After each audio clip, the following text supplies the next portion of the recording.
Hello, this is Robert Smigel with Europe's podcast, where we talk to the entrepreneurs who are making it happen here in Dublin, Ireland. Now get ready for an inspiring conversation with Brett Macias. In 2021, Brett founded BGP Brands, a company that focuses on expanding U.S. food and beverage brands into the EU, setting up manufacturing, introduction to distributors, wholesalers, and managing marketing. The company has developed a unique strategy for beverage brands focused on utilizing models that are very low cost and low risk to the brand while maximizing exposure into foreign markets. Brett is a valued and active member of the European Sales and Marketing Association, ESMA, a world leading organization who are continually expanding their network of top distribution and manufacturing organizations, currently with a membership of more than 137 groups across 44 major global markets. Brett, thank you for coming on your podcast today and sharing your journey with all our listeners. Thank you so much, Robert. I appreciate it. Great. Okay, we know you're not from Dublin, Ireland, so give us a little bit of background and what that looks like and how that changed your life. Yeah, absolutely. Yeah, I'll tell you, it been grew up in the States, grew up in Florida. So yeah, made the move to Dublin. Geez, next month will be 10 years actually. So it was yeah, it was great. I tell you, it was quite the difference. Not quite really personally. Been coming here a long time. My family has friends here and all that stuff. So it was interesting when it came to business. The way that you see the markets in America and the way that everything is sales, marketing, distribution, all that is to me it feels like the polar opposite here. So it was a real wake up call, but in a good way. It was great. So I've definitely enjoyed being here. Love going back to the States, of course, but yeah, it's great. It's always an adventure over here. Say that. Okay. How did you make that transition to be an entrepreneur? I guess you obviously worked for other companies and stuff. And what did that look like? And how long did that take? And what was your mission to do that? It took quite a long time. I started back when I was about 25. I had aspirations of playing professional golf, so that was my main focus up until about that. I clearly did not make it. So after that, I kind of, I had kind of simple business, and I decided, well, I had an idea for a brand, but I kind of thought, where do you even begin? And luckily, a friend of mine, his brother-in-law actually ran a company where you give them your idea and they make a finished product. At least that's what they sold me. That's not what happened, but it was told it would take about 6 months to develop the idea. It ended up taking over 2 years, but in that, I really had to get into it. I had to understand, supply chain and MOQs and the expense and all that it took to just come up with a brand. And it's such an effort and you put so much time and effort into it. Then you have to look at now what do I do? How do I sell it? And then that was a real eye opener to have to understand that. But then moving over here, I got very fortunate. I met a gentleman in the whole journey of producing my product that he was expanding brands, food and beverage brands in America. He had a few clients he was starting out with. And luckily he kind of said, I've always thought about going to Europe. You're going there. Let's give it a go. And I said, fantastic. So we actually our first brand was called Sugar Pova. It was a brand by Maria Sharapova, the tennis player. It was confectionery, chocolates, and all that. So I kind of, I think like most entrepreneurs do, you kind of you sell yourself a little bit too high. So I said, yeah, I know everybody in Europe, which I really didn't. And then moving here, again, extremely fortunate to meet the CEO of the ESMO organization when I was here about, I've been here about 3 months. And he really opened my eyes to understanding that I think you can be like the smartest person or think you are, but it's all about networking. It's all about who you know, and you luckily find people that want to help you, and that's really where for me having that access to that network has really changed my life big time. Was that the golfing incident you told me about last time we talked, where you asked the golf instructor, "Hey, who can I talk to, or send me Yeah, yeah. information?" I know golf, so I joined a golf club here and just kind of went to the person in charge and said, I'm in this type of business. Who should I play with? And they kind of pointed me in the right direction. And then there was a golf tournament coming up that helped a lot of local Irish grocers. And there's a lot of people involved in the retail trade that play in this tournament. I can remember staying up till about 3 in the morning, stapling my business cards to various chocolate bars and truffles and all that stuff. And again, out of that, that's where I met as I mentioned, the CEO of ESMA, David O'Neill. We had a conversation. To be honest, I thought it was too good to be true. But that's kind of how it all started. Okay, so starting a business is not cheap. It can be expensive. So how did you do that? Did you get financing? Did you bootstrap? Did you invest your own money? What's that look like? Yeah, when I started, I did invest my own money at that time. And again, it's I tell people now, I mean, if whatever you think you're going to spend, multiply by 10. Because again, it does seem so simple, but there's just so many. First of all, just putting all the time and effort into it. We all have bills, so that's number one. And then again, the MOQs for things. So if you're buying labels or you're buying bottles or whatever, especially in America, you're talking in the hundreds of thousands are the starting point. And then again, trial and error and all that. So it does get quite expensive quite fast. And then kind of where I've seen the reversal is you spend all that money and you get kind of in the hole. And then when you launch your brand, you put a lot of stress on sales because you want to make that money back. And then that's just the start of it Yeah. is the sales. I want you to give me one piece of knowledge or information about your industry that the common person may not know about. So people like me grab a beverage off the shelf, whatever, buy a thing, and the process to get it there is not as easy as it sounds. Is that right? So give me some, from the common person's perspective, give me some insight. Yeah, it's very yeah, it seems so simple, but it's not. Again, now it depends where you are. Like if I used America for example, again, getting into major retail. So again, where I'm from in Florida, Publix would be my shopping center.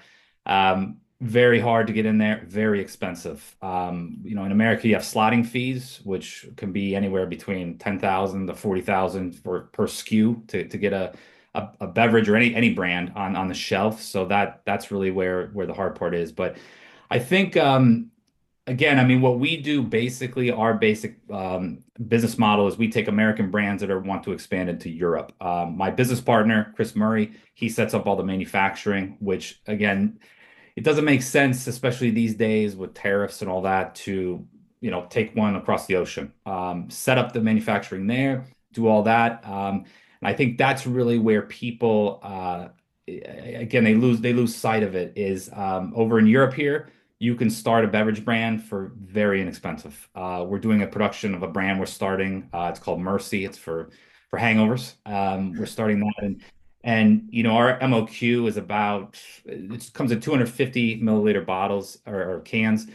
I think it's 310 cases of 12. So it's very small, very minimal investment, where in America it's times 100 it's going to cost you. Yeah. So Okay, let's talk a little bit about working in Europe. You've made that transition, so you've gone from ground zero to, being a successful business person. So, what does the entrepreneur environment look like in Dublin, Ireland? Are there many meetups, networking events, conferences? And what do you do to get out there more and interact? I know we did mention in the profile that you're a member of a few organizations, but on the ground, what does that look like? I think really where a lot of the relationship started, I actually was talking to a fellow brand owner here today, where again, we went to, for example, here in Ireland, I went to a production facility to set up, a production, and then, we get to know each other and everything, and then we kind of say, well, do you have any clients, people that produce the product here that are looking to expand out? We'd love to meet them. We'd love to do that, and that's been the greatest because then you start to really see people at different levels. And I love the passion where it's a small business and they're starting out and they're realizing these crazy hurdles that you have, and that's really a way to, for me, it really just keeps you motivated because you see that there are people out there that are putting their blood, sweat, and tears into things, and it's great. And it's just all about, I think, helping people and helping each other, and that's what I've learned here with the the network that I've been a part of is you just want to help people. You're not looking for something in return, and it does help in return because if I make introductions, which is very simple, you make an introduction, you put your name to it,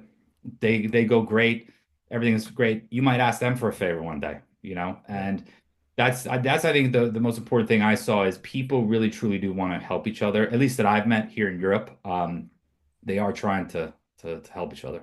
Okay. It's not easy starting a business. We all know that. It's particularly in Dublin, Ireland. Can you share some of the good points about starting a business in Dublin, Ireland, but also give me some of the challenges that you had to overcome and how did you overcome those challenges over time? I would say that one good thing here is access to grants. The government does offer a lot of very good grants for people that are starting out, which again, anybody that knows when it's, especially when it's your own money, it's every dollar counts. So for example, we did a trademark the other day. I mean, it covered about 85% of the cost of the trademark. So that really helps getting grants. They're very easy to apply for as well. Very simple, and they really, like I say, they really do help. The challenges are when it comes to Ireland in particular, it's a small market. So there's not that many people and everybody is, fighting for the each customer. So it is a challenge, but like I say, you can really you can avoid a lot of things in the beginning. Self-distribution is one of them. You can self-distribute yourself to accounts or small chains, which is great. And again, you build a relationship with people. When you go out into mainland Europe, you're going to have to get obviously a distributor, which depending on that distributor and the way that they work is really, you have to make sure that, it's if you start a brand, it's your baby. You want to make sure your baby's taken care of. So that's a challenge. Okay, so going back 10 years, you obviously made mistakes along the way. Wish you could have done things differently. If you were to do it all over again, you just landed in Dublin today, knowing what you know now, what would you do differently? I think when it comes to the brand building side, I would have focused more on after I made the product. My problem was it was so hard to make the product. That was my focus. That once I did, so well, now what? Now what do I do? And I think that also I would have been more realistic. I think that I thought that I had the greatest product in the world, which most people do, and I didn't really have to do much to then sell it. And I think taking the ego out of it and realizing that, it is a business and you have to be smart about it. I think I'd have definitely been a little bit more, and again, asking for help as well. It's Yeah. not easy, but you have to. And the way you did was kind of, you'd never expect that, going to like a golf instructor and saying, help me out. I mean, I would never have thought about that. A lot of people, I mean, you got to be creative, right? In the beginning. You do. You really do. And like I said, I think it's again for me, that's something I knew. I played golf my whole life and a lot of times with my dad and everything. So it was something I knew. A lot of networking is done on the golf course. And again, I will say for Ireland's sake, the price of golf is very inexpensive here. So you can have, you can be playing golf with the guy who is doing this or a guy who owns 10 companies. You just never know who you're talking to, and it's just putting yourself out there. Okay, we want to get to know you a little bit better. How do you define success and how do you celebrate success? What does it look like for you? Success, I think, is just, I mean, my goal was always to I think the creative side. I always wanted to, and I'm definitely not quite there yet, but I always wanted when somebody said, "What do you do?" and I said, "Oh, the brand so and so." "Oh yeah, I love that brand." Blah blah blah. Then you say, "I started that." I think it's so much fun to start something from scratch and come up with an idea, come up with a name, come up with a logo. The creative process is so much. I love it, and then trying to get the flavors right or whatever you're doing is I really enjoy that. I love it. Okay, things aren't always great as an entrepreneur. We know that. So, how do you deal with fear and doubt when things are not going your way, difficult times? What's your self talk? What do you tell yourself to pull yourself out of it? Um, that's a great question because that's one I definitely it's hard to take the emotion out of it. And I think that, the best people I think in business and in life are people that can stay calm under pressure. Definitely not, again, not 100% there yet, but I think that I heard a good one where it's kind of this now shall pass. Things are going well, it's going to pass. Things are going bad, it's going to pass. It's like a storm. It's like rough seas. It is going to go away. You have to just go through the storm and just believe that things are going to get better. But be prepared for those negatives too, because they're everywhere. Yeah. Where do you see yourself in 5 years? What are your goals and what do you want to achieve?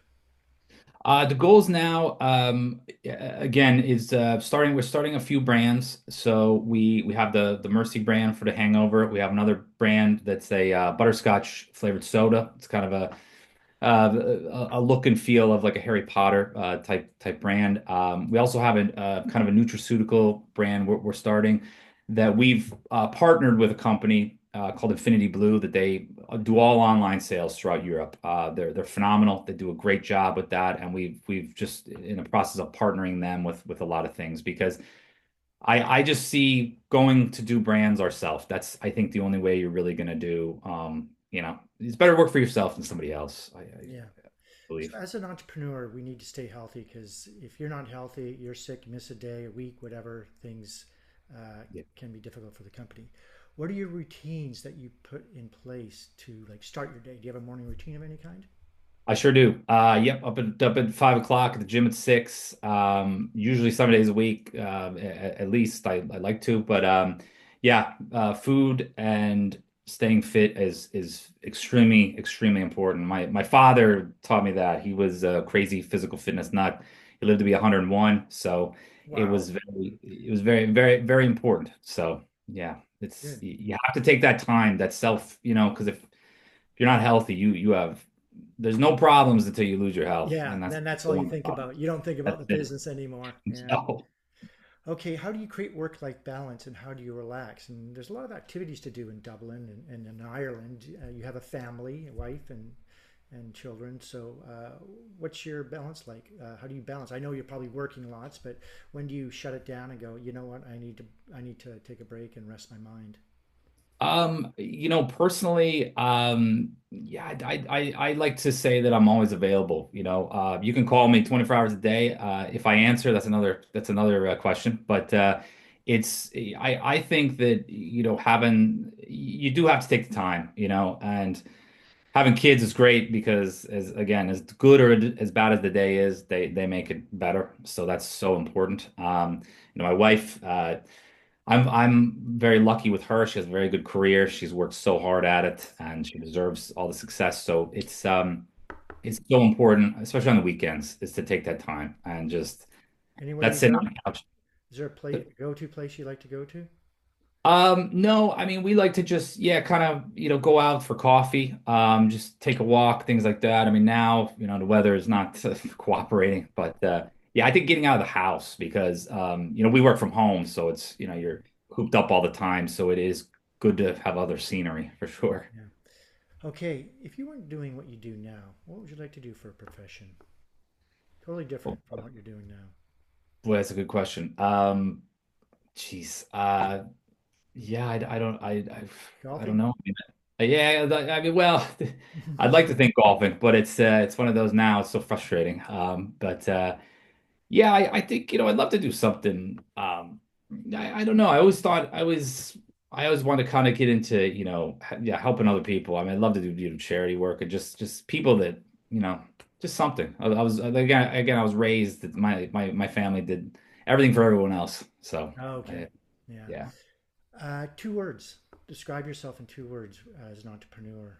What would they be? Two of the, I guess. She's I would say just definitely grit and yeah, just not giving up. I mean, Okay. yeah, it's you can't give up. Yeah. Yeah. Anything keeping you up at night, or do you just turn it off and you are no longer operating your business, or do you think at night, have a notepad by your jotting down ideas? What's that? What's your mind like? Yeah, definitely jotting down ideas. Usually most nights aren't too bad, but when you get up to if there's a production coming up or something like that, it's always just crossing your finger, everything works on time and, all that. So yeah, I think it's hard to turn off for me, but yeah, just trying to or trying to trying to be thankful of stuff, But for me, it's saying a prayer really helps, just to give the problems to somebody else and be ready for the next day. Okay. Entrepreneurs are always educating themselves. We're always learning, looking into whether it's business or like self development, things like that. Books you read on business or other, what are those? And podcasts you listen to, audiobooks. Are you using AI? Are you learning with AI? Are you applying it to your business? Anything like that? And any tools that you use on a daily basis that you find that really help you? I think it's good to have a routine. I think that's number one. I think it really helps to just kind of start the day again. I go back to golf. I learned that it just no matter what happens and everything, just having that routine, getting up at a certain time. Life does get in the way, but I think I mean podcast wise, I listen to a lot of political podcasts to be honest, but I think you know again, like the Joe Rogans of the world, I do like that. I like that it's people that have been successful, people that are very they seem very humble about things, and it's just good to see things. I think where I've in books I've read, and again about people's success stories, and I think it's you like to hear when it's the bad times because it's easy for people once they're successful to talk about. It's like I love to see people in the mindset of when they were going through hard times. I was use example Rocky, the movie, the first One of one. I my mean, favorites. it was him, getting beat up, and he didn't really succeed, but it didn't show him going from nobody to like the superstar. At the end of the movie, he was still kind of who he was, and it took it, a long way. And I think that that's important because, it takes years, not days, unfortunately. Yeah, you mentioned about earlier in the interview about not giving up, and I think that is what Rocky wanted to do. He wanted to make it to the full 18 rounds and get to the end, and he didn't care about winning or losing. He just wanted to make it to the end, and so that he could do something in his life because he thought himself as a kind of loser.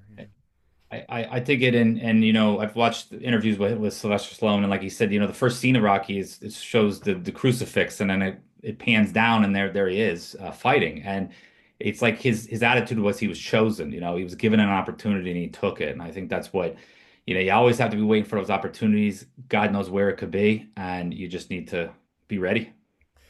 Any advice for entrepreneurs if you were sitting down having a coffee with a person who's just getting going, want to be an entrepreneur? Any words of advice to him or her? Yeah, just get out there and network. People will help you. Think about if put it yourself in their shoes. If somebody asks you for help in any way, of course you'd help them. I think that's was always a hard one for me. Now it's very easy. I have no problem asking for help, but people will always want to help you. I mean, just get out there and suck it up and ask for help. Okay. We're going to wrap things up. Brett, how can our listeners get hold of you? Is there anything you'd like to add before you leave us today? Anything we've left out? Anything you'd want to tell us? Just yeah, I mean, I think it's just important to again, whatever you're doing, just again get out there and try to network as best you can and surround yourself with the right people, get away from the bad people, get the people that are positive, that are successful. I mean, there's no better way than people that have had success because they understand it, they've been through it, and it rubs off, believe me, big time. So yeah, we the our website bgpbrands.com has all my contact information, and again, I'd love to talk to people that are looking to either make the jump from America over to Europe or Europe over to America, and we could talk about setting up manufacturing. I can help with distribution and really just talk it through of what it looks like. Okay, awesome. Brett, thank you for coming on the show. I appreciate everything that you've discussed. We've learned a lot about you. That's good. And I'm sure we'll see you next time. Absolutely. Well, thank you so much, Robert. I really appreciate it. Yeah, awesome. See ya.